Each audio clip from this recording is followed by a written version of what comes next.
డబ్బు లేని వారు ప్రాణాలు తీసుకుంటున్నారు. అది ఆనరబుల్ జస్టిస్ ని ఎంతో హార్ట్ టచ్ చేసింది.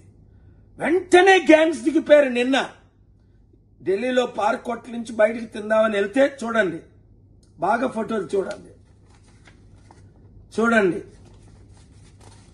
ఈ ఆటో డ్రైవర్ చూడండి, ఆటో ఏం జరిగిందో చెప్తాను. నేను ఇలాగ వెళ్తుంటే అడ్డీశారు. దాదాపు 20 నిమిషాలు నేను అసిస్టెంట్తో పాటు ఇటు తిప్పి అటు తిప్పి కిడ్నాప్ చేయడానికి ప్రయత్నించాము, ఎత్తుకెళ్ళడానికి. డే టైం గనక 100 మంది ఉన్నారు గనక అందులో 7 వచ్చారు. కారులో 4 ఆటోలు, 2 ఇటు బ్లాక్ చేసేసారు. అటు వెళ్ళకుంటాను. రోడ్డు మీద ఎవరైనా బ్లాక్ చేస్తారా? ఇటు వీళ్ళు జనం.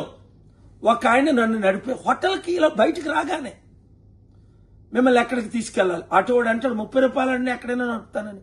30 రూపాయలకు ఢిల్లీ అంతా తిప్పుతాడట. అర్థమైపోయింది ఏంటి కన్ఫ్యూజ్. ఇంకొక 2 వచ్చి నన్ను కిడ్నాప్ చేయడానికి బాడీ ఉండి మసులున్నారు. దేవుడు నాతో ఉన్నాడు కాబట్టి, మీ ప్రార్థనలు నాతో ఉన్నాయి కాబట్టి వెంటనే తప్పించుకొని వచ్చేసి లాబీకి పోలీసులు కాల్ చేశాను. Cannot place Delhi SHO Malik గారు, ఇన్వెస్టిగేషన్ ఆఫీసర్ శర్మ గారు వాళ్ళ టీంతో వచ్చేసారు హోటల్కి. ఇన్వెస్టిగేషన్ అయింది. అమిత్ షా గారికి లెటర్ రాశాను, మోదీ గారికి కాపీ పెట్టి పెద్దలందరికీ. మీకెందుకు చెప్తున్నానంటే నా ప్రాణం పోయినా పర్వాలేదు కానీ మీరు మాత్రం ప్రార్థించండి. ఈ అవినీతి పరులు మార్పు చెందినంత వరకు, ఈ దుష్టులు దుర్మార్గులు మారినంత వరకు నా పోరాటం జరుగుతూనే ఉంటది. ఈ వీడియో అందరికీ షేర్ చేయండి. మార్పు రావాలి, ఆ మార్పు మనమే తేవాలి.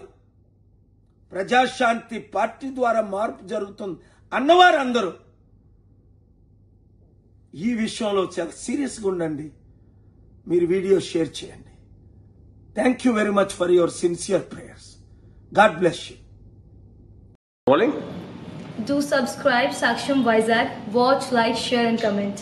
Thank you.